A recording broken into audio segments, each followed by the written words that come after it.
In Between Fantasy Football Podcast, Season 4. Let's go, baby. Yeah. There was a time I had trouble talking about it. Congratulate them, we know they doubted. Somehow we made it up out the pit, back against the wall, never quit. Traversing through each obstacle, show a non-believer what's possible. Let nothing they can do stand in between me and my wildest dreams. Let's go. And that come at us could come in between.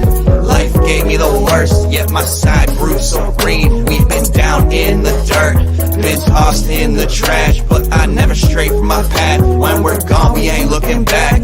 Maybe we were all way too high. Maybe that's our fault.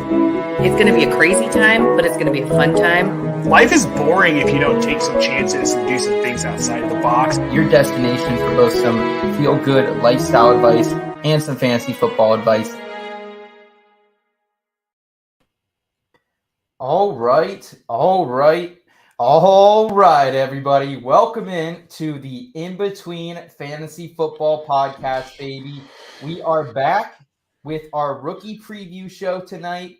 I'm Seth Woolcock. You know me, and you also know my right-hand man, the chef, the realtor, the fantasy sports extravaganza, the man of the house tonight, Nathan Polvo. What's up, Nate? Well, you just called me Nathan. Wow. I'm great, man. I'm the man of the house tonight. I, for Mother's Day, put Jen up at a nice hotel so she can just have peace and quiet, and she has had that. So I'm here to talk some football. I'm excited, man. Stoked for the bonus show this week. Little boys night. We are doing a double feature thing. Tomorrow we'll be back on with our normal co-host, Scott. We also have Sam Wagman, who's going to be guesting as well. We're going to talk tomorrow with them. We're going to talk wide receivers, tight ends of the rookie 2022 class. Tonight, we have the exciting RB class, the quarterback class as well. We got Kyle in the back end ready for some Ring of Fire as well. Nate, we got a boys night brewing. What are you drinking home alone tonight? I'm drinking a Coors Light for now. I'll probably move on to this nude hard seltzer after that. Trying to keep the calories low. Yeah. Oh, yeah. It's beach season, baby. Yeah, that's right. I got to get my beach bod back, man. That's why I'm back over here on the Busch Light diet. We got the John Deere cans in tonight, man. Oh, nice. There's always a different weird Busch Light cans, man. I had no idea until I met you. No clue. The corn can. I love the look of the corn can. This is the new version of the corn can. We don't quite get the full ear, but you do get the For the Farmers. You do get the Green Mountains, green can. I mean, hats off to Busch Light, man. They don't sponsor us. Hopefully one day they do. But I mean, the creativity they come out with these marketing campaigns, these new cans consistently. I was just getting warmed up to fishing cans, and now we got farm cans already. I just love that they're seasonal cans. If I'd been thinking about it for my night home alone, I should have picked up some Busch Light. Oh, you should have, Nate. You should have, man. But the night is still early.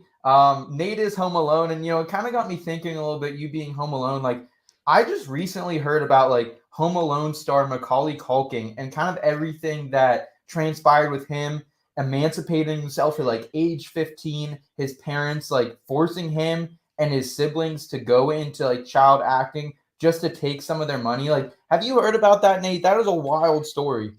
Yeah, I mean, I grew up, I think I'm pretty close in age to Macaulay Culkin. I grew up on the Home Alone movies and all the other stuff that he did before he kind of emancipated himself. And I remember when that story hit, and it made me feel so sad for him. Like, God, they stole everything that he did, and he worked so hard, or tried to, I guess.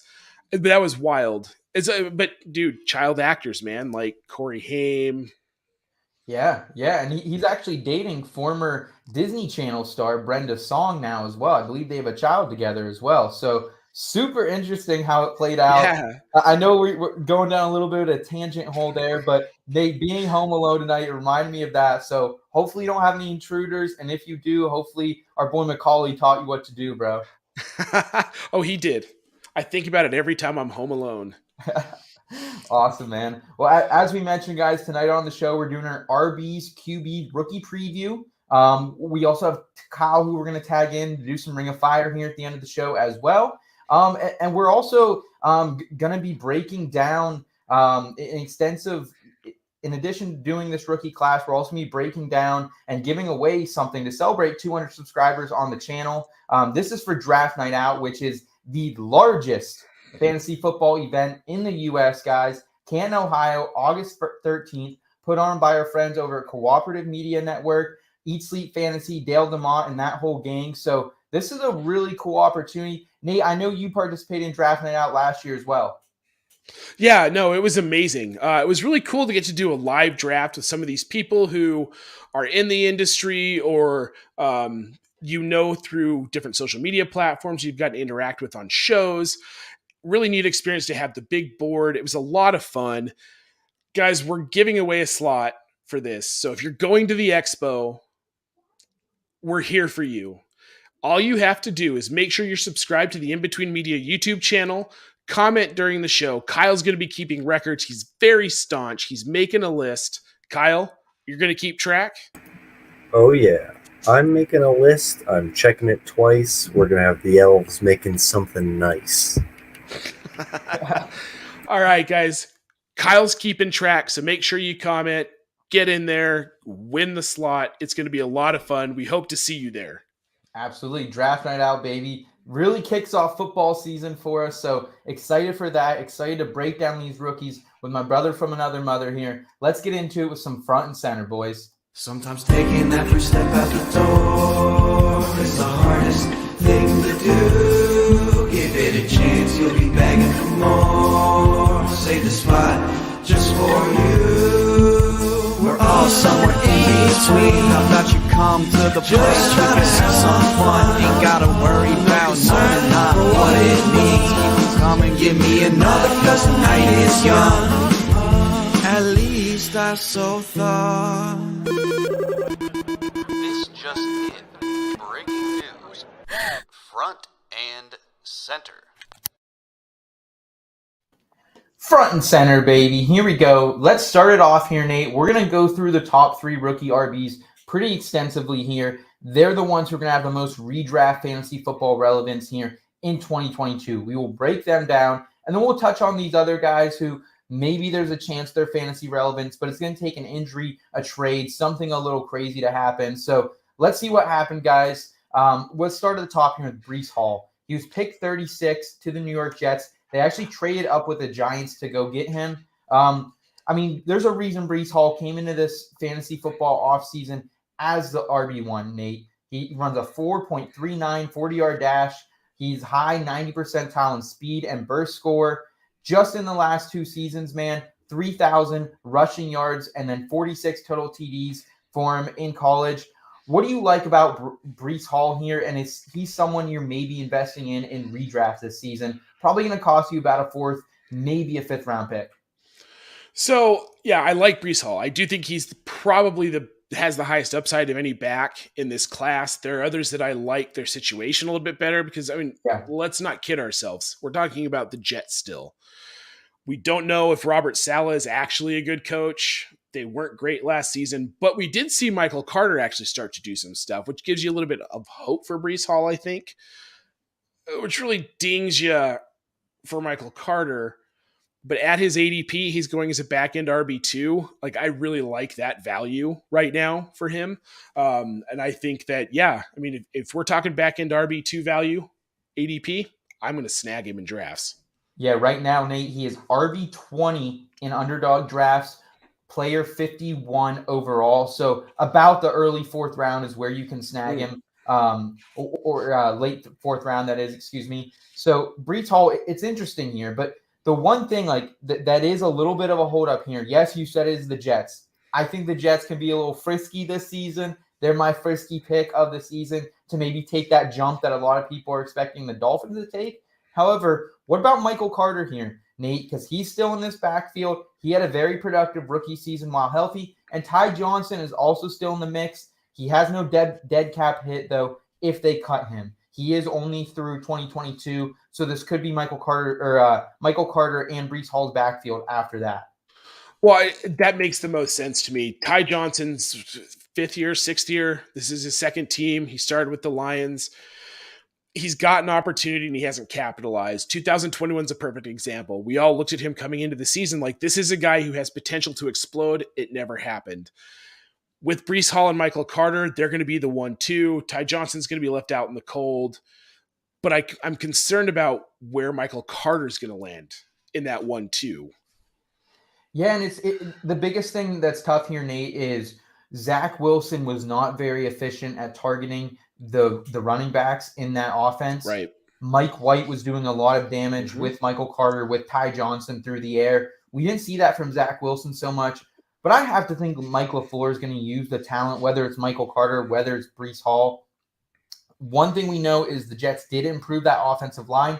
Laken Tomlinson, he comes over now. He's going to slide into that guard position. And then they also got Max Mitchell in the 4th round. So they're doing stuff to improve themselves.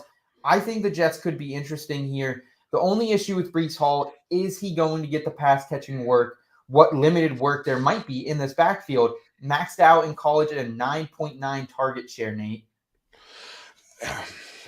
I can't. I think Michael Carter's going to retain some of that passing work.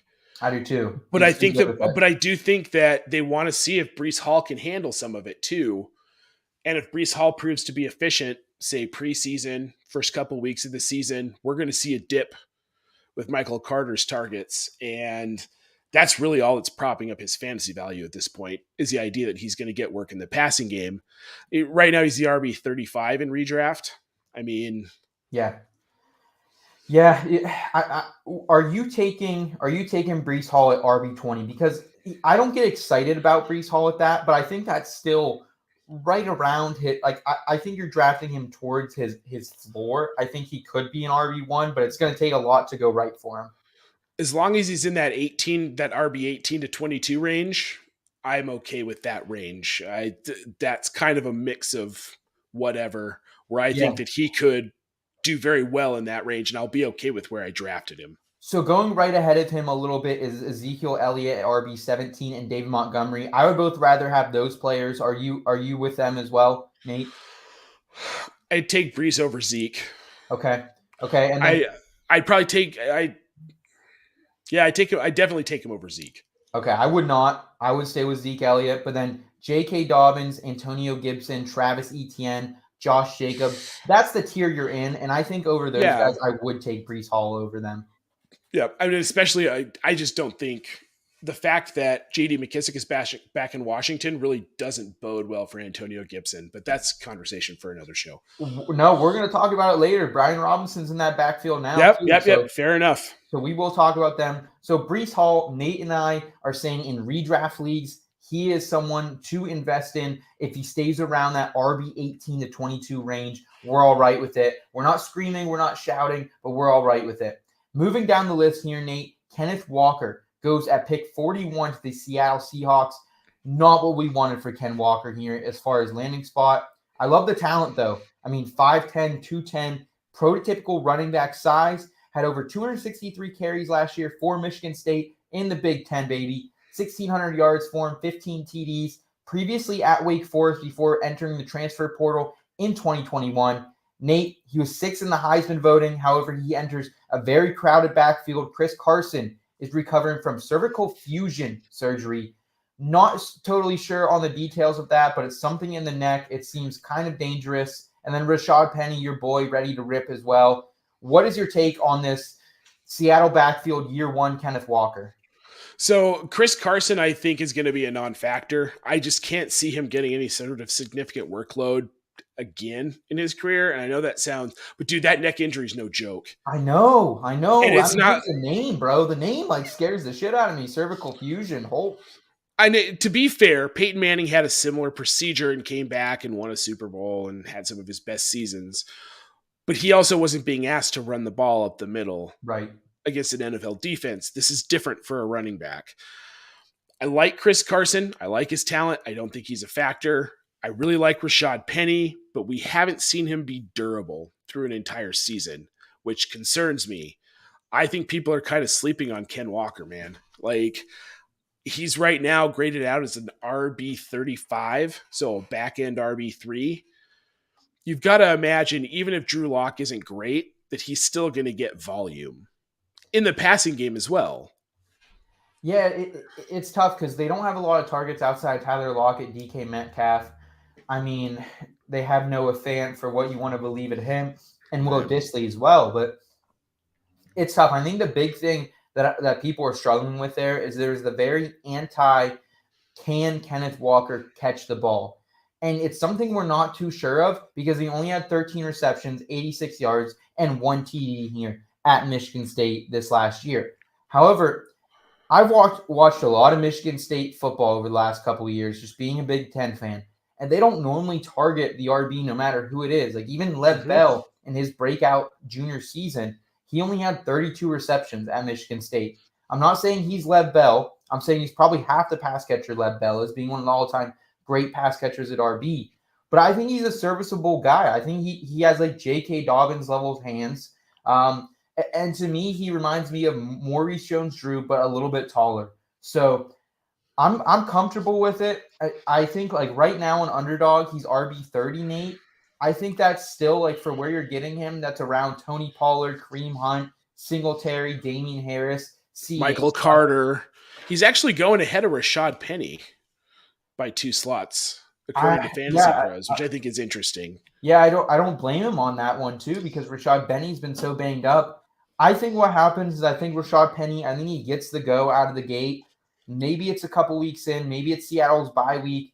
Eventually that backfield is going to be Walker's.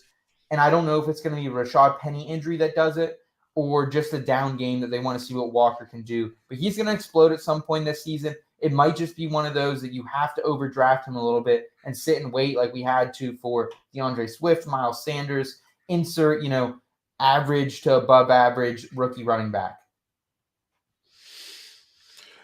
Yeah, I mean, Seattle's, we'll see.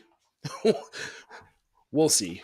Are you comfortable at pick 90? I believe that's 90. Yeah. Oh, yeah. No, I'll take him at pick 90. Okay. No problem. Okay. No problem. Nate is in on Kenneth Walker. I have a little bit of hesitancy just with the overall Seattle team here, but I do love the talent, so I'm willing to take the risk at RB30, though. Let's hope Rookie Fever doesn't push these up anymore, though, Nate. Oh, it will. You know it will. You know it will. Yeah, 100%. So he's going to make one good catch in preseason. And you're going to go onto your sleeper app and just be like, Ken Walker trending plus 13,000. Yeah, how about it? So, Nate, sticking with RBs here, going down the list, maybe your and I's most intriguing RB prospect, a guy that a lot of people weren't talking about pre-NFL draft. You showed some love in one of your columns. I showed some love earlier in a couple posts as well. And that's James Cook. Pick 63 goes to Buffalo. This is the younger brother of Dalvin, and he's a sleeker version of Dalvin. 5'11", 190, so a little bit undersized. But this guy's got great, quick hips, a fluid lower half, and he's someone who just dominates in the zone run scheme. He can anticipate the holes, and he shows great burst coming out of them. Nate, do you like James Cook? He's got a 4.42 40-yard dash and elite ball tracking skills. I think he's like a lot like Aaron Jones to me. What do you say?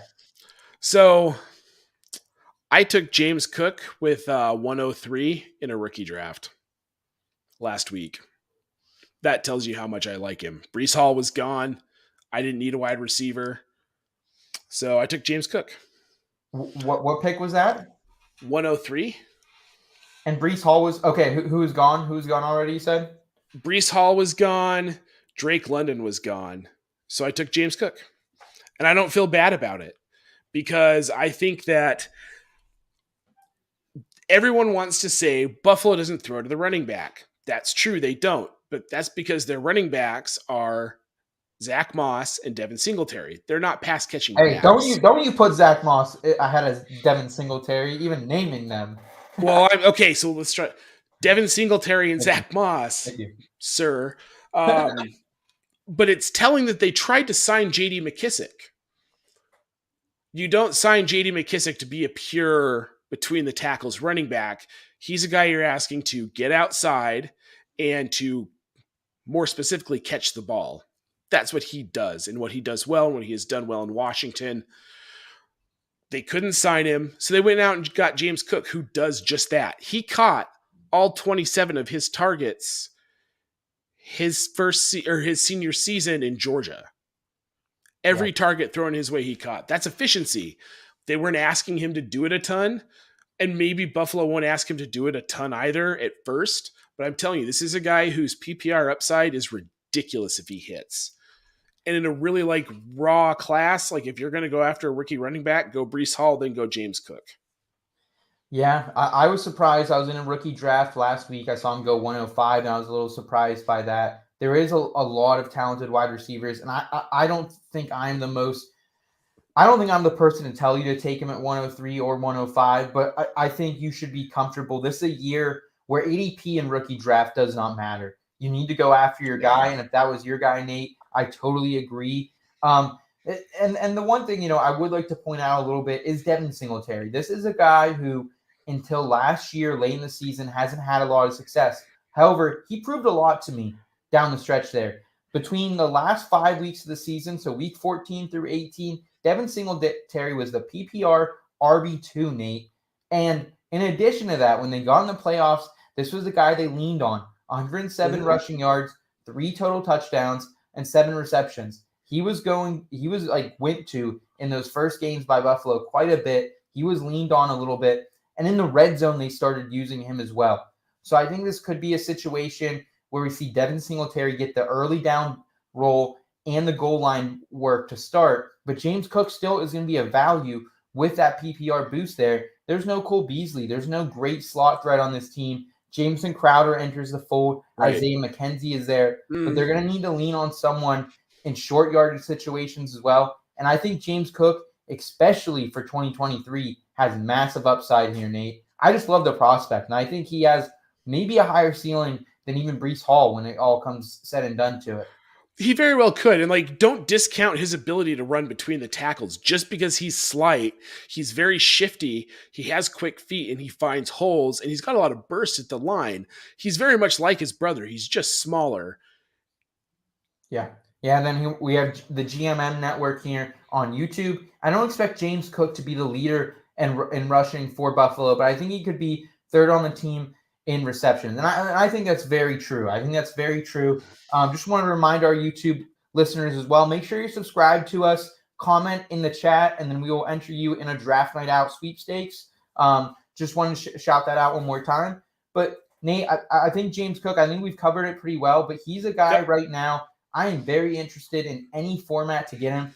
I was eating him up on Underdog before the draft. So I have a lot of James Cook right now. I'm very comfortable with where he's going. Right now, RB34 in Underdog Fantasy Redraft Best Ball League. So RB34, a couple spots behind Singletary. Is this a backfield, Nate, that you would even mind grabbing both of those guys just to have stake in maybe the best, overall offense in the league? I have this weird feeling that James Cook is going to steal a lot more work from Singletary than we thought. So no. Okay. I'm staying away from Singletary. I know you love him, man, and that's this is the situation where I'm really risk averse. I don't feel like it's worth it. I understand, but I was someone last year who was very on Chase Edmonds, and I did not have James Conner enough places. So sometimes it's not a bad idea to take, a double stake in the backfield of high-powered offenses. So just something to throw out there. I like Singletary. I like James Cook. I think it's going to be a really nasty 1-2 duo, man. And hats off to Buffalo, man. I mean, just coming in with a stellar draft all the way around. I love. No, they really killed it. They really killed it. 100%. 100%. Guys, okay, let's go ahead and move through these other RBs here, Nate. We can kind of just touch on them. Just kind of give me a yes or a no if you're interested in them. Specifically redraft, but if you have any dynasty thoughts as well, Nate, throw those out to us as well. Let's start here with Rachaad White out of Arizona State University. Goes to Tampa Bay at pick 91 here. Playoff Lenny's still there, Nate. Are you interested in Rachaad White at all in redraft? So no. Yep. I mean, Lenny's there, so no. I feel the same way, and Leonard Fournette had a crazy catch percentage last year. He was very efficient with his receiving, and Gio Bernard wasn't really enough to kind of untouch him at all. Unless he does something in camp to blow Tom Brady's mind, like I'm hard pressed to think that he's going to be relevant year one. Yeah, he could be fourth in the pecking order to start out. I do struggle a little bit. We got who was the guy everyone got super excited about in 2020? Keyshawn Vaughn. Keyshawn Vaughn. He's still there too, and he has some pass catching chops too. I was not blown away by Rashad White's tape, honestly, when I looked at it. So this is a player in dynasty leagues, in a couple other leagues like redraft. I'm just gonna let my opponents have, and I'm gonna draft playoff Lenny like a bat out of hell once again here in 2022. Yep. All right. What about Tyrion Davis Price here? This was So- a crazy pick, Nate. Like no one was expecting him to go this early. No, but also, so I like the landing spot for redraft for him because he could be very much what Elijah Mitchell was this year. Yeah. I know everybody loves Elijah Mitchell, but don't forget, this is a Kyle Shanahan team. He is going to do whatever he wants. Just like his dad, he cycled from running back year to year to year. He's shown the propensity to do exactly what his dad did in Denver. Kyle Shanahan feels like he can produce 1,000-yard runner every year, no matter who's in that backfield. He has Elijah Mitchell, but he thinks Tyron Davis Price is the next Elijah Mitchell. Don't be surprised if he ends up week 3, week 4, guy who's getting like 150 yards behind that offensive line in that offense. TDP, And we're like, baby. Elijah Mitchell who? I won't go that far. I don't think it's going to be. I don't necessarily think, but just be prepared that that's a very, very, very, very real possibility. And it's also a real possibility here. Elijah Mitchell was getting a bulk of the work. I mean, he was getting 24 carries a lot of time. We ate him up in DFS last season. I know on the tailgate show, we were consistently pounding the table for Elijah Mitchell, but he did get banged up. And I think they want to spread the ball out more. We don't know if Debo is going to have any role in this backfield yet. It sounds like he might not if he is back with the team. We're not sure yet, but I think Davis Price is a very interesting late dart throw in drafts here, Nate. I think right now, I was with a bunch of 49ers fans when this happened. We were at the Cooperative Media Network draft event, and they were very excited. A lot of them knew who this guy was out of LSU. He was behind Clyde Edwards-Helaire on that championship team in 2019, 2020. And, while we didn't see the big explosive plays for them, this guy's a very consistent back. So I really like what he can bring to the San Francisco rushing room. The one thing I'll say as well, Nate, he's not the prototypical San Francisco running back, that's great with zone schemes. He's a very different back than what they have on the roster right now. So I hear you. But again, having grown up with Mike Shanahan and watching how he cycled running backs, none of them had the same. They never had the same profile. They would shift their blocking scheme. So all I'm saying is that I think Kyle learned that because he ran his dad's offense in Washington when Mike was the coach for the Washington football team. Yes. Yeah. So Kyle has a very similar idea of what he wants to do with these offenses, and that with running back, I don't think you can ever trust that there's going to be a consistent year-to-year running back in that system that is fantasy viable.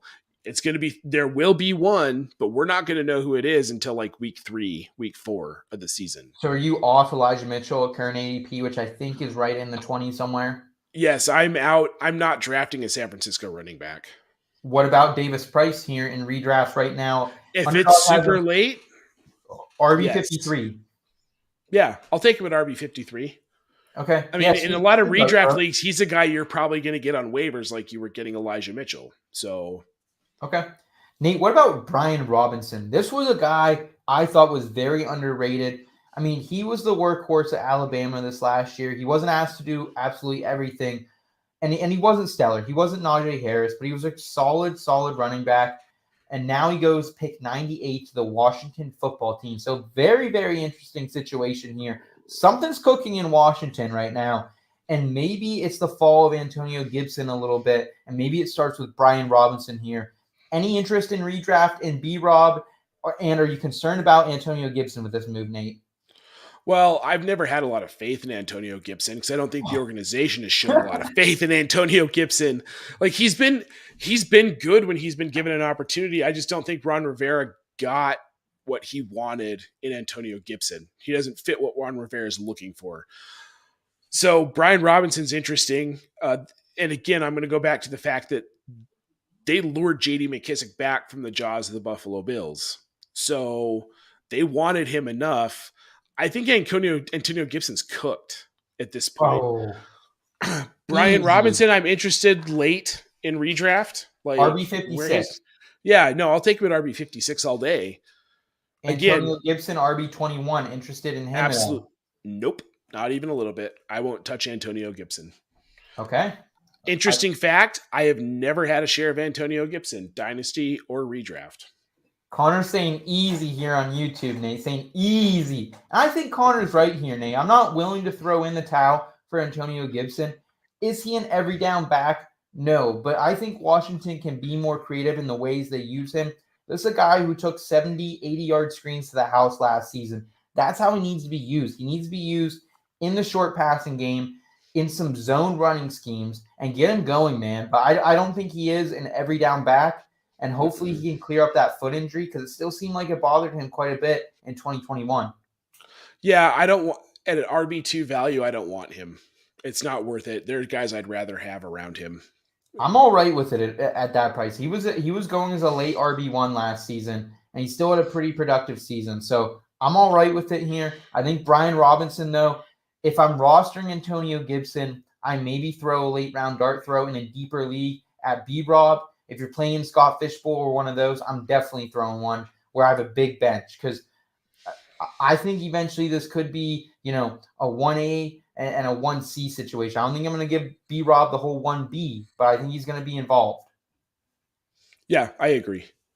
All right, Nate. Dameon Pierce out of Florida goes to the Houston Texans. I am interested in Dameon Pierce here. It's sexy Rexy Burkhead on that team, and that's about it. I think you have Marlon Mack there as well, coming over from the Colts. Interested in Dameon Pierce here because I think this guy could possibly be the fourth and final fantasy relevant guy for redraft this season. I have a hard time with this because I just feel like everyone's going to get super high on him and his ADP is going to skyrocket. And then Marlon Mack and Rex Burkhead are going to basically be the two running backs for the Texans. It's something about Lovie Smith. I don't know what it is. I like him. I like his talent. I think he's a guy in year 2 or year 3 that we see maybe like take some steps, but I don't think that 2022 is the year. He's a guy I'm okay with in dynasty and rookie drafts. Where would you take in rookie drafts? He's been going early second round. Like 2-1 is what I've been seeing in 12-team leagues a lot. I've been seeing that too. I'm okay with given this class, I'm okay with that. By the time we're getting to the second round, unless you're super wide receiver needy, like you're starting to dart throw anyway. I saw somebody take Trey McBride like 201, 202, and we know he's not going to play much for 2 to 3 seasons, but this is just a crap class for fantasy. They're all great people though, and I hope they have great careers. All right, Nate taking shots at the 2022 draft class already. Not as people though. I'm sure they're all very nice. I honestly think that I'm interested in Dameon Pearson here. I mean, the ADP is already skyrocketing, like Nate said. We're up to RB 38 right now, but that's the range where it's Ramondre Stevenson, Alexander Madison, Ronald Jones, these type of players. So I'm taking Ramondre Stevenson in a heartbeat. Yeah, absolutely. And like, if I want to throw another dart throw at Sexy Rexy, I'll do it. But I don't think they have a between the tackles type of guy on that team. I don't know what Marlon Mack is anymore. I can't speak to that. I've seen a lot of people come off the Achilles injury and not be, really the first person I saw come back off the Achilles was in Tennessee last season. Oh my gosh, name escaping me. What is it, Nate? Dante Foreman. Yes, Dante Foreman. I'm sorry. It was so long without him. I kind of forgot who he was. Right. He was the first person to really bounce back well from an Achilles. We didn't see a lot of Cam Akers last season, performing well when he did come back, even though it was very quickly. But I'm interested. I think Dameon Pierce at that price, I'm willing to throw that dart. And in Dynasty, I'm willing to pay, early second round for him. I think the opportunity is good. I like where the Texans are headed, man. I love me some. I do too. I really like the direction this organization is headed. And like I said, I think that he's a year 2 or year 3 guy who's going to provide value at fantasy formats. I just don't think it's going to be this year, but that might be a good thing for him. Maybe he doesn't just get blown up out the gate. They can use Rex. Rex Burkhead was effective. Yeah. So why would you pivot away from that if it's going to work? Davis Mills was comfortable with him.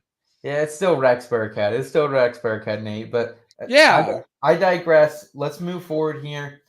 Zamir White, he goes to the Las Vegas Raiders, 122. I think this is a situation where in 2023, the backfield is possibly his. I'm a little more hesitant here in 2022. Josh Jacobs, though, his fifth-year option was not picked up, so they're either trying to re-sign him for cheaper or they're trying to move on after this season. They still have Kenyon Drake in this backfield as well, coming back off injury. Any interest in Zamir White as a dart throw and redraft and or dynasty? Nope. You don't like him Nope. in dynasty either? Maybe in dynasty, but I'm in. I guess I'd snag him at its ADP in dynasty. Zamir White, for reference, was the backfield mate with James Cook down there in Georgia. He was actually the 1A, but James Cook has the better profile, I think, when it comes to NFL translation here. And situation. Well, right now, though, but right now, yes. In dynasty, okay.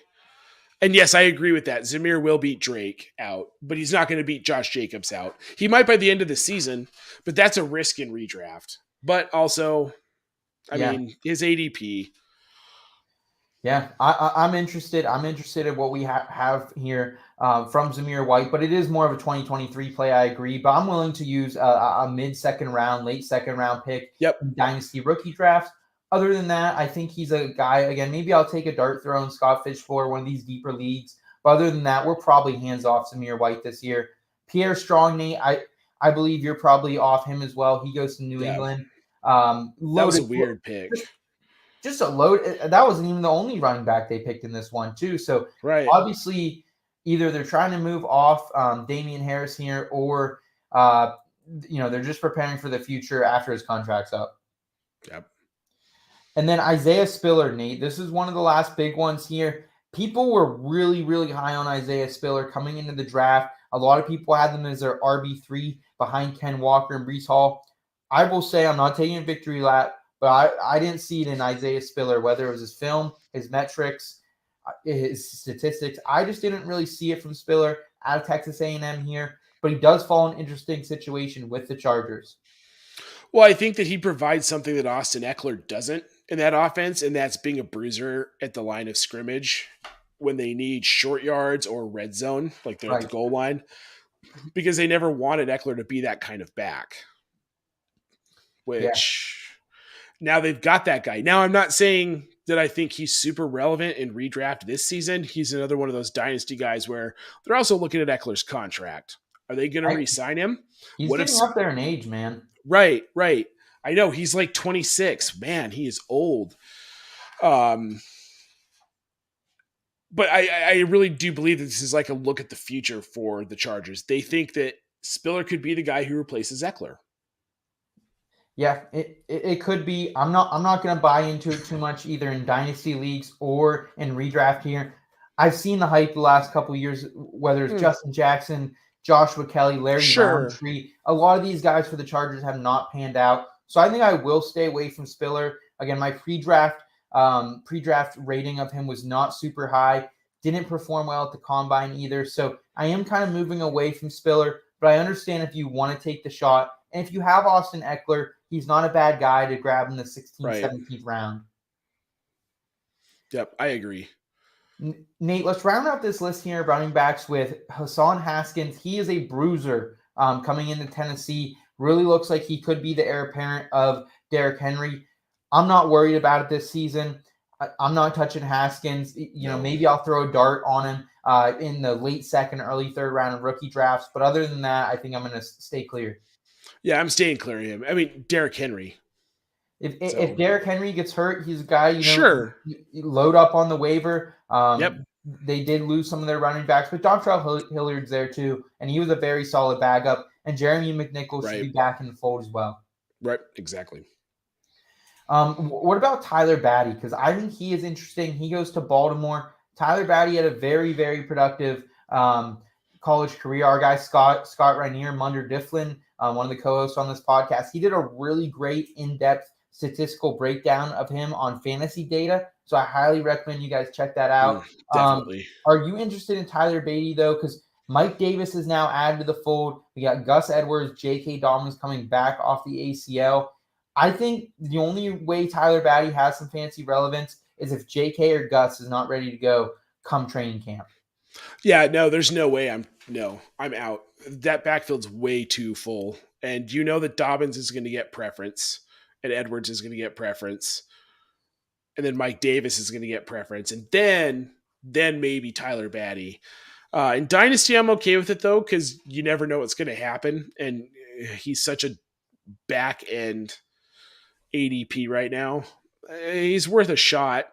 But in redraft, he's a guy that if all three of those guys fail, you can get him on waivers week 3, week 4. Are you interested? Do you see him as someone who you would spend a late third round rookie draft pick on, or do you think you classify him more as like a Justice Hill, a guy who might not ever see the field? I mean, at this point this year, this draft class, what you're getting in the third round is that. So yeah, that is true. All right, Nate, last one that is kind of interesting. We kind of buried this one a little bit, but Tyler Algier, he goes 151 to Atlanta. This backfield is wide open right now. It's Cordell Patterson and it's Tyler Algier. Any interest with Mike Davis out of the way here? Yes, definitely. Especially given that we're with Marcus Mariota now, not Matt Ryan. They're clearly trying to shift this offense around a little bit. They've got Desmond Ridder, Drake London. They're a younger team. I think he might see a lot of work in this offense. I don't necessarily think they're going to be a good team, but I think he could see a lot of volume. That's where I struggle a little bit, Nate, is I just think it's going to be a lower scoring offense once again in 2022. They were bottom 4th in the league last year in overall scoring. And coming out of the gate, it is a very tough schedule for the Falcons as far as their run game goes. The Saints, the Rams, the Seahawks, the Buccaneers, those are 4 of their first 5 opponents. Right. Mix Cleveland in there as well with a good D-line. I think that whether it's Cordell Patterson or whether it is Tyler Algier here, I think we're going to see a slow start for the Atlanta backfield. So I think I'm kind of hands off on this backfield altogether. But if I am taking a shot, it's going to be Algier over Patterson at his current ADP. Well, yeah, Algier's a value. If he gets any sort of volume and puts up any level of points in his first season where he's being drafted as a value. Right now, Cordell Patterson, he's going in the RB 30 range. Nate, are you interested at all in him? RB 27 on Patterson there. Nope. That's way too high. It's unrealistic to think that he can replicate his production from last season. We saw it start to fall off in the second half. That's more likely where he's going to be this season, not what we saw in the first half. Who would you rather take? Isaiah Spiller, RB 44, or Tyler Algier, RB 45? To me, it goes Algier. Algier. Okay. Fair enough, guys. Nate, just kind of want to go over our overall rookie redraft RB rankings here. This is pre-projections right now. We're starting to get our projections down, but a lot of work goes into that, so we still have some miles to go. Right now, I go Breece Hall 1, James Cook 2, Kenneth Walker 3, Dameon Pierce, Houston, and 4, Tyrion Davis-Price 5, Tyler Algier at 6. That's kind of the cutoff for me of fantasy relevant guys. If you want to take a shot at Isaiah Spiller or Brian Robinson at 7 or 8, I'd factor those guys in, Nate. Do you have any arguments and anything you would change in that list? So I would probably put Algier over Davis-Price, swap them, and I might move Brian Robinson. Would definitely move Robinson ahead of Spiller from 8 to 7. But other than that, I mean, the top 3, 4, I'm right there with you. Fantastic, man. This is great, breaking down these rookies more in depth. We're going to get to QBs in a second, but I really just want to take a second and thank everyone for tuning in tonight. Wanted to remind everyone as well that we are doing a draft night out giveaway, the biggest fantasy football draft event in the U.S. Canton, I think the date on that is August 14th, Nate. And it's going to be a hell of a time, man. We were there last year. We're going to get locked and loaded for that as well here again in 2022. So super pumped up about that. Just leave a comment, guys, in YouTube. Subscribe to our channel. That will let us know that you're here. We will then enter you in the contest. Kyle, he's making a list. He's checking it twice there, Nate. Yeah, just say hi. Tell us we're ugly. Tell us you love us. Say hi to our moms. I don't know. Whatever you want to do, just let us know you're here. Yeah, absolutely. Well, guys, let's go ahead and move forward then with temperature check, and let's break down these rookie QBs.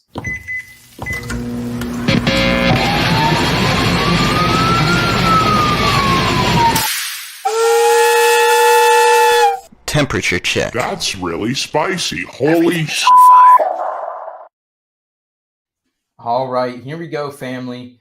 We got QBs, and Nate, this is a year especially, and we've seen it in the past, that rookie QBs outside of a young Kyler Murray, a Joe Burrow, and Andrew Luck, and RG3 Cam Newton, outside of those 5 guys, I pulled a stat out of the first round quarterbacks. There have only been 5 fantasy relevant QB1s in the last 10 seasons. So keep that in mind with Kenny Pickett. He's going to be a guy who's going to be interesting in redrafts, but you probably shouldn't rely on here in year 1. And we didn't have any other ones in the first round. So we're going to talk about Dynasty a little bit. We're going to shift our gears from our normal redraft focus here. So buckle up, Nate. Buckle up, baby. Oh, I'm buckled in. He is buckled in. And man, was I happy when the Pittsburgh Steelers, my Pittsburgh Steelers out here in Western PA, baby, they absolutely crushed it here in the draft. They went with Kenny Pickett overall at pick 20 there. I love what Kenny Pickett can bring to this Steelers offense. He had 4,300 plus yards on through the air here at Pitt last season, 42 passing TDs, and he can get it done on the ground a little bit as well with 5 rushing TDs, kind of like a Joe Burrow on the ground. He's shifty. He's going to get the yards that you need to convert the chains. Are you interested here in Kenny Pickett in redraft at all before we focus on the dynasty perspective? Because it might be Mitch Trubisky out of the gate here, especially with this tough schedule, Nate. Well, I definitely think it's going to be Trubisky out the gate. Mike Tomlin's smart enough to know that he has a guy who's fully capable of starting, and he can see what he has for his 5 or 6 games. If they need to insert Pickett, if Pickett's ready, they'll do it. Tomlin knows that getting Pickett is a long-term move. I know Bo saying that Pickett blows. He just doesn't like his tiny hands. It's fine. Nobody liked Joe Burrow's tiny hands either. Right. Yet here we are. I don't have a crystal ball. I don't know if Kenny Pickett's going to be great in the NFL. He was the only quarterback taken in the first round, if that means anything about anything.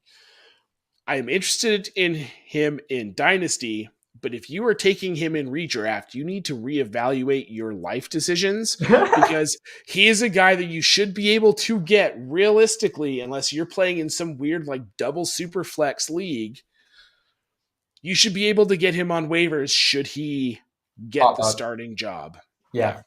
I agree with that, Nate. Literally no reason. You took Justin Fields last year. You're on that train too, so you're I didn't think that they were going to start Andy Dalton over Justin Fields.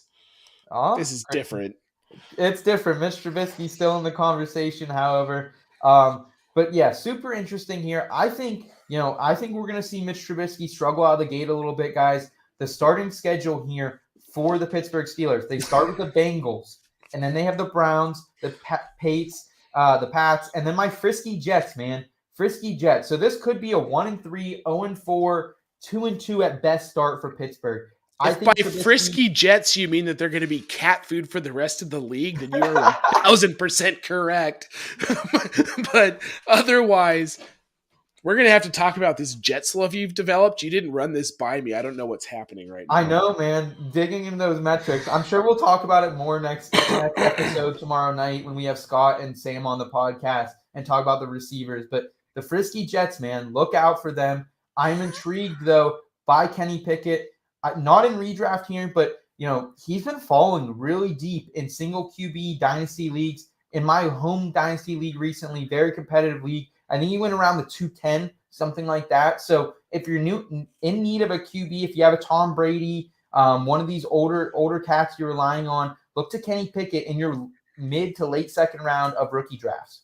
The weapons are great too, Nate. Honestly, like Claypool, my boy Freiermuth. when you couldn't ask for a better situation, like from a front office perspective and like continuity for a franchise that's only had Yes. 3 coaches in like 60 years.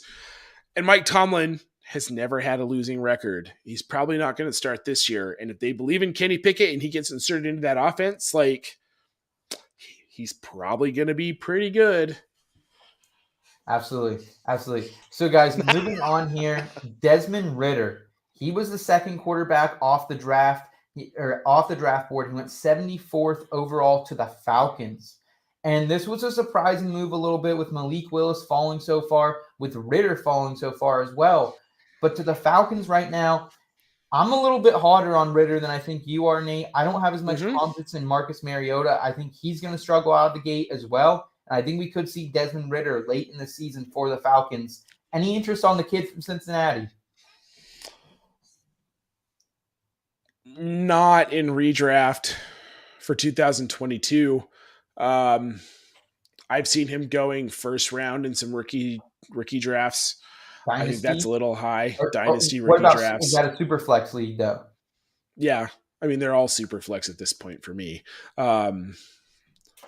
Oh, wow. Look at you playing all super flex dynasty leagues. I don't even know how that – it's just all the ones that I got invited to were all super flex. So look at Nate. Look at Nate. Look at me. I'm just like super – I even have a double super flex league. There you go.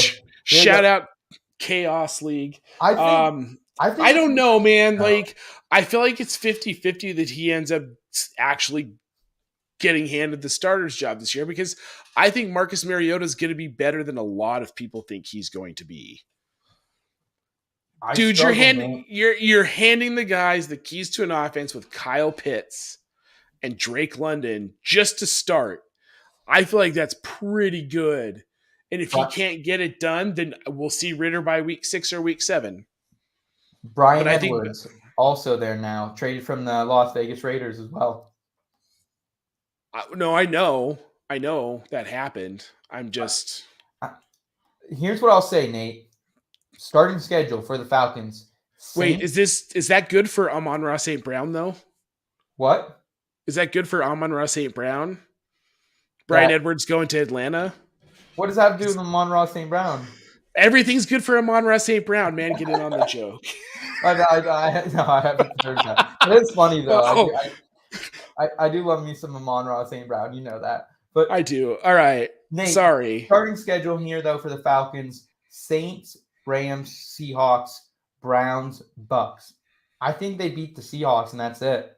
I think it's a 1-4, 0-5 start for the Falcons. I think we could see Ridder as early as week 6 or 7. That wouldn't surprise me. It really wouldn't surprise me. So keep it in mind.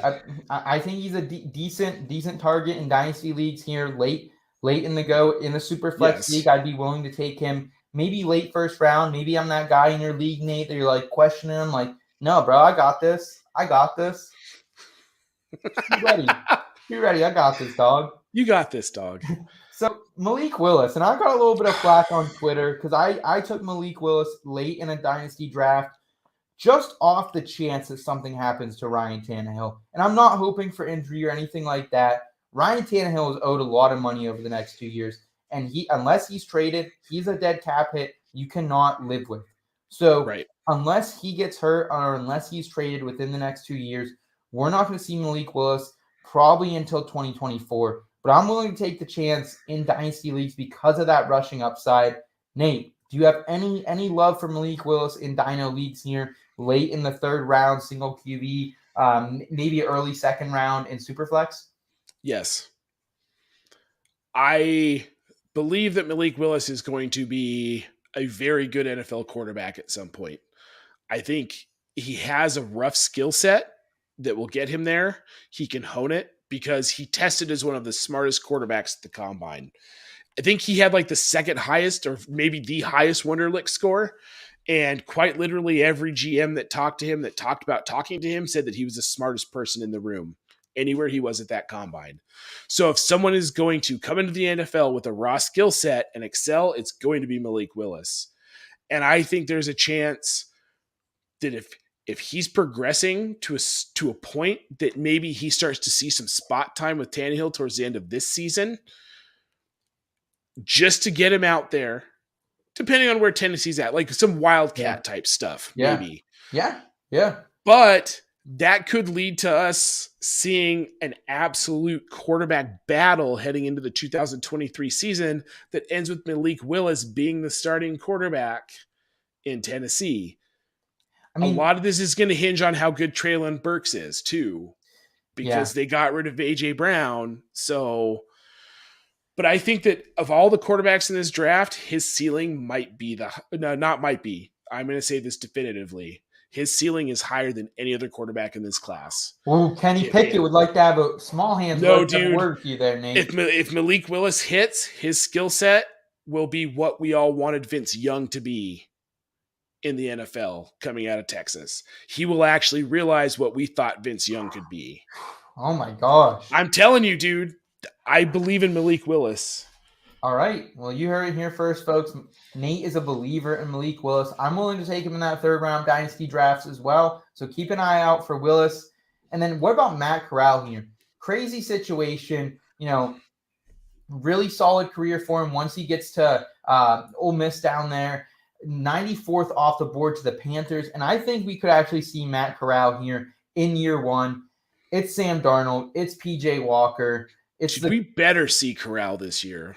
I hope so. I think it's going to happen, man. I mean, at the end of the day, Matt Rule is coaching for his job. Our boy Matt Rule, State College native, baby. But yeah, I mean, he is fighting for his job, bro. And I don't see how starting Sam Darnold is going to do him any good fighting for that job. Why?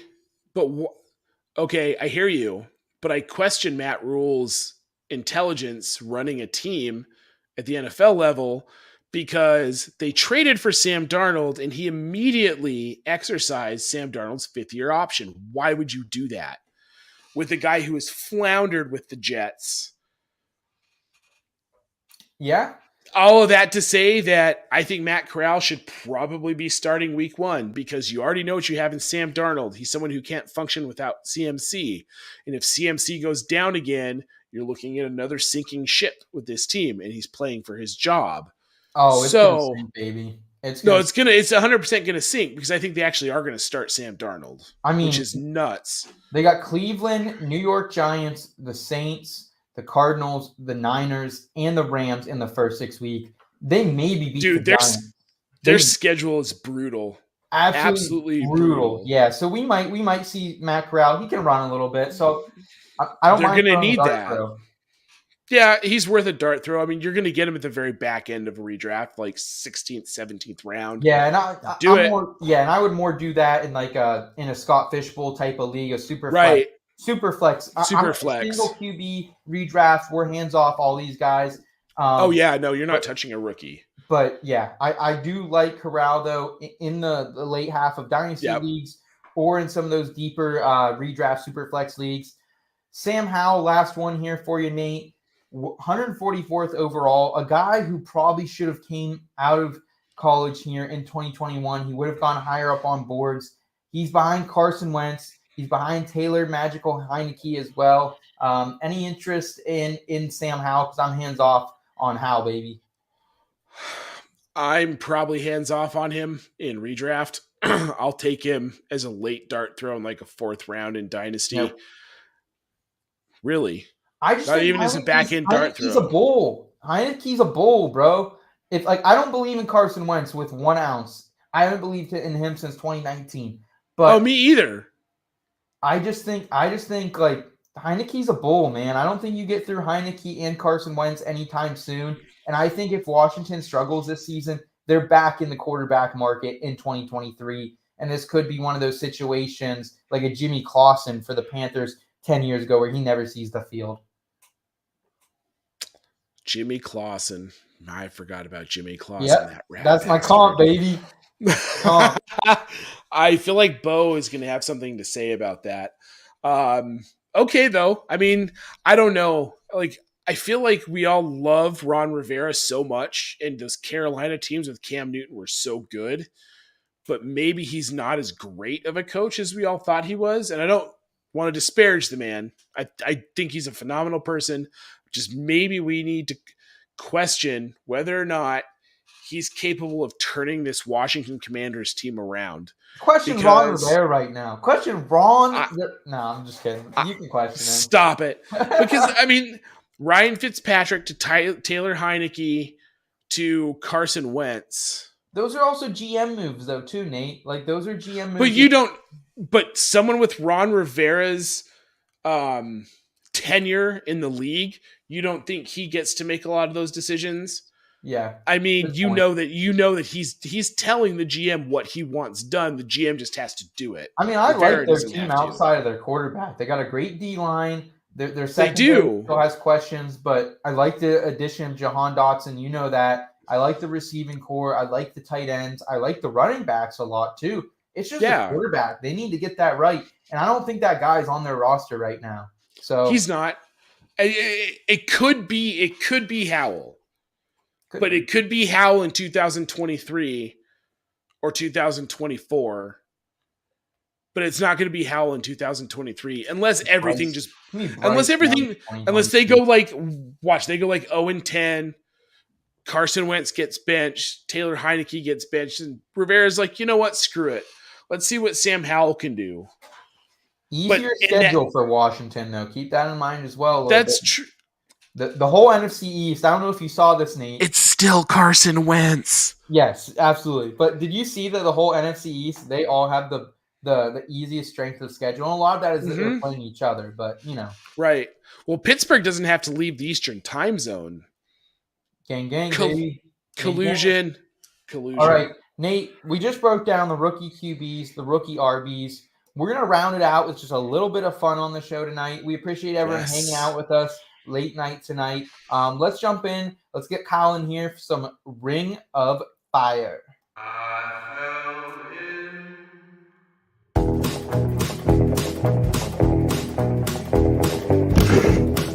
Ladies and gentlemen, we got something real special planned for you tonight.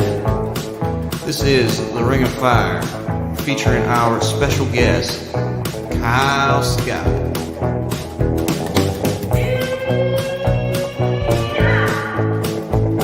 Now y'all saddle up, strap in. We're gonna have a real good time.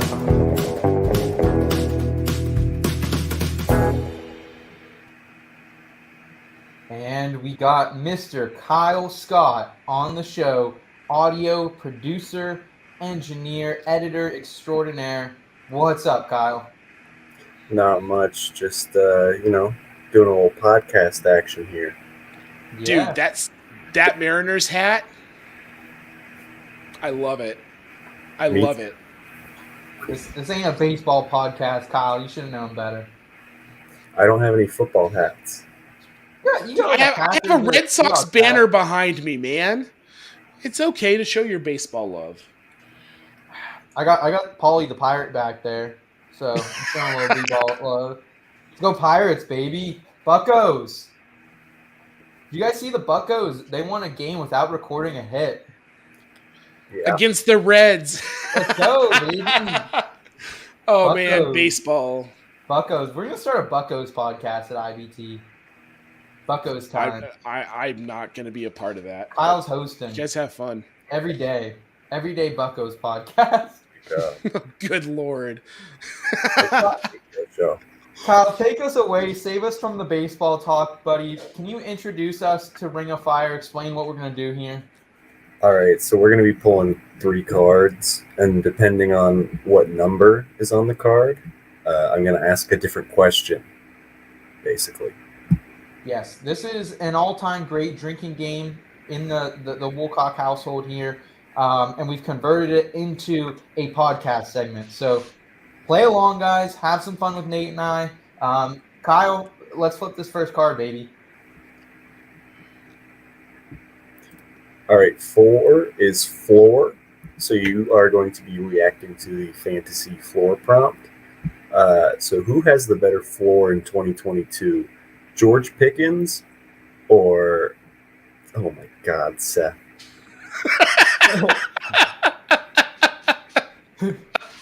That was quick. You can't give me names with J's. Mr. Dotson. Jahan Dotson, George Pickens. Right? You can't pronounce Jahan? I didn't Kyle? risk it. All right.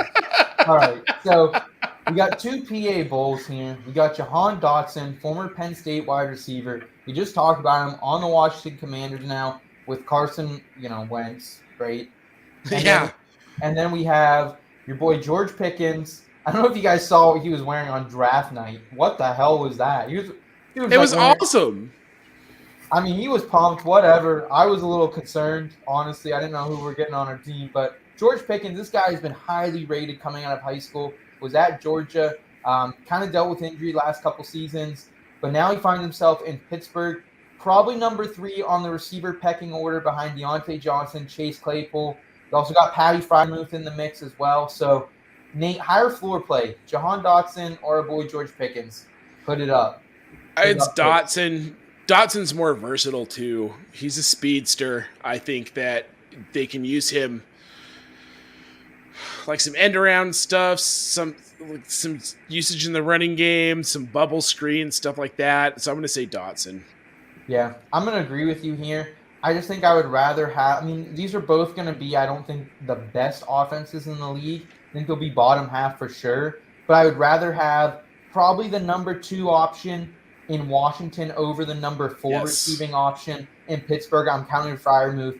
Probably is the second or third option at this point. Love me some Patty Fryer. Muth. All right, Kyle. Next card here for you, fam. We're not doing a 4 again. We got 2. 2 is you. You and Nate are going to do a little beef sesh. I guess I can also do it. I'm here too. Wait, a what sesh? Beef sesh. You're going to air some beef. Yeah, so fantasy beef, for those tuning in for the first time, what we do is we like to call each other out for our fantasy biases, bad takes in the past, current bad takes, whatever that is.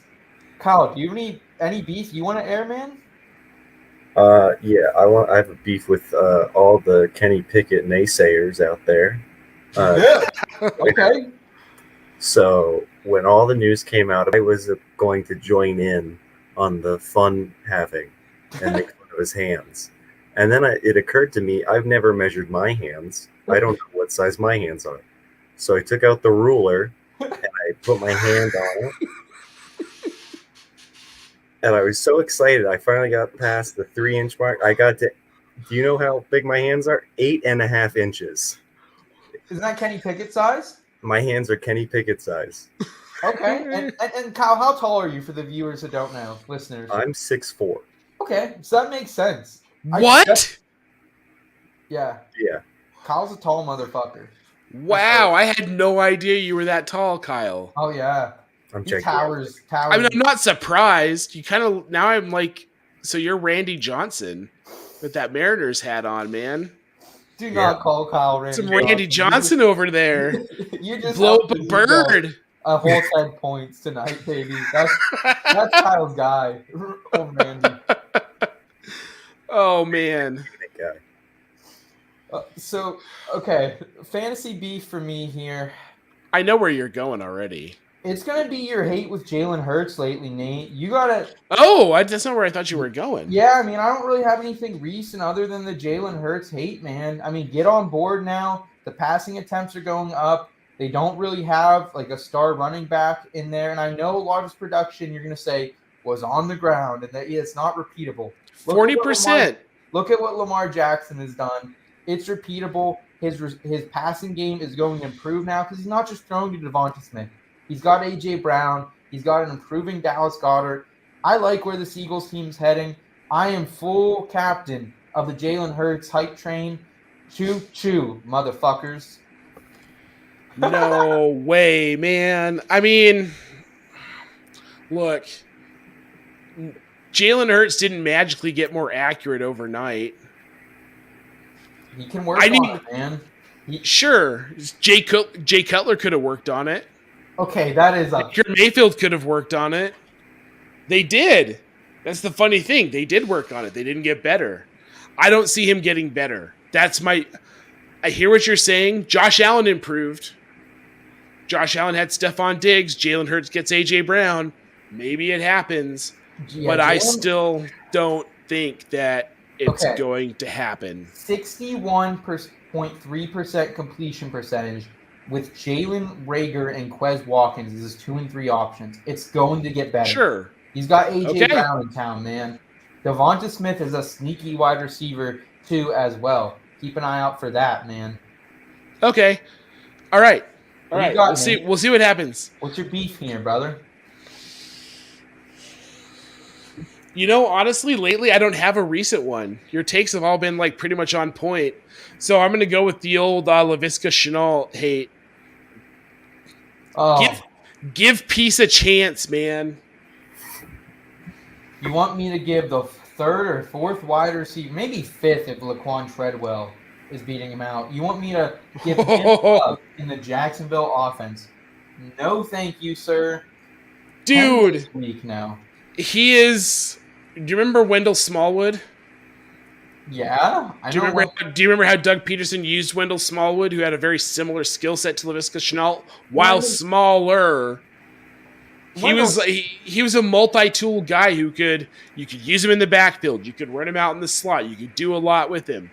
I've seen people compare like he could use him like an Alshon Jeffrey type, like new coach in town. LaVisca Chenault is a very talented receiver, man. Just give him a chance. You just compared him to Wendell Smallwood, Nate. Don't. I know it's a weird comparison. I'm also old, so cut me a break here. He's a multi-tool weapon, someone that Doug Peterson will use in that fashion. Yes, Bo says let him play running back. I think they should. They're not. I love that. They just drafted Snoop Connor too. Nate, I'm just gonna let this one sit. All right. If you guys want to see more of this discussion of Nate and I and LaVisca Chenault over on Trophy Smacks channel, we did a too. So check that one out. I thought you were gonna come after me my Frisky Jets take, but that might not be too off basis at this point. So I don't know. It's so recent and fresh. Jets, baby. I'm gonna keep rolling with them Frisky Jets. I'm just hoping you're gonna talk yourself out of that while you sleep tonight, and then. All right, Kyle. Last card for us tonight, man. Closing time as it is. We got Ace. Kyle, what is Ace? Ace is a little game called Fantasy Guess Who. So I'm gonna start giving you guys some clues. Seth, you know the answer, right? I do, yeah. So we'll give it to Nate. All right, let's go. Put this one in there. All right. So he is a current NFL player. Okay, helpful. Yeah. So he's from the Big Ten. He finished second in Heisman voting. Finished as PPR RB1 multiple years. And RB1, not the RB1, but RB1. Yes. And RB1. Yep. He had some small legal trouble. Small's doing some big work there. He's now a free agent. Oh, he is no longer a free agent. He was at the time I wrote that question a couple of weeks ago. He's no longer a free agent. And he's been an RB2 the last 2 years. Ooh. What are you thinking, Nate? You don't have to lock in your answer yet, but who are you thinking, brother? Melvin Gordon. Oh! Wow. Dude, he got his Dewey right after he signed here, man. Like it was like 2 weeks after, and I know exactly where he got it. I could drive you to the It spot. was December. You got through like 6 or 10 weeks before you got. Oh, that's true. That's right. It was during whatever. What gave it away for you, Nate? What gave it away for you? Well, it was the multiple RB1s, but then when you're like he finishes an RB2 the last 2 seasons. Yeah. That's what did it for. It was like Melvin Gordon. There you go. Kyle, pick someone better next time than I did. It's bullshit. Oh, okay. Yeah, that's bullshit. Well, guys, this has been an absolute pleasure tonight. We've had so much fun. Everyone who's been here tonight, thank you for tuning in. Again, leave a comment here in the last couple minutes if you haven't already, and we will enter you in our giveaway that we're going to do tomorrow night. You have to be subscribed to our YouTube channel as well. No cheating. Kyle's got that list. He's checking it twice, baby. But make sure you subscribe. Make sure you leave a comment. We're going to do a giveaway for a Draft Night Out ticket tomorrow night. If you like the show, if you enjoy what you saw tonight, Make sure you subscribe on YouTube. It is the easiest way to support us here at In Between Media. You can follow us on Twitter at IBT_media. We have feel-good lifestyle advice with fantasy sports advice coming out. At this point, 5 days a week right now. So we're already busting. Yep. The season is approaching. Whether it's fantasy golf, fantasy NASCAR, or your good old fantasy football, boys, we're going to be here all off season long. Nate, what do you got for us, man? Been a crazy ride these last couple weeks, and I think now things are going to start slowing down, but we never know. Things will never slow down, ever. We've got OTAs getting ready to fire up. We've got so many things going on in football. Plus, like, normal life is just crazy. So Absolutely. Just stay out there, have fun, keep it in between, guys. Absolutely. Keep it in between, guys. Thank you so much for all the support tonight on the show. Make sure to hit that subscribe button here. Make sure to hit it on your audio platforms as well. You can find me on Twitter at @between_SethFF. You can find Nate at Nate Pulvo and the show at IBT_media. Guys, enjoy the rest of your Tuesday night. Keep it in between until tomorrow, because we're actually going to be back right here, same place, same bad channel, baby. Until then, guys, keep it in between. Your destination for both some feel-good lifestyle advice and some fantasy football advice.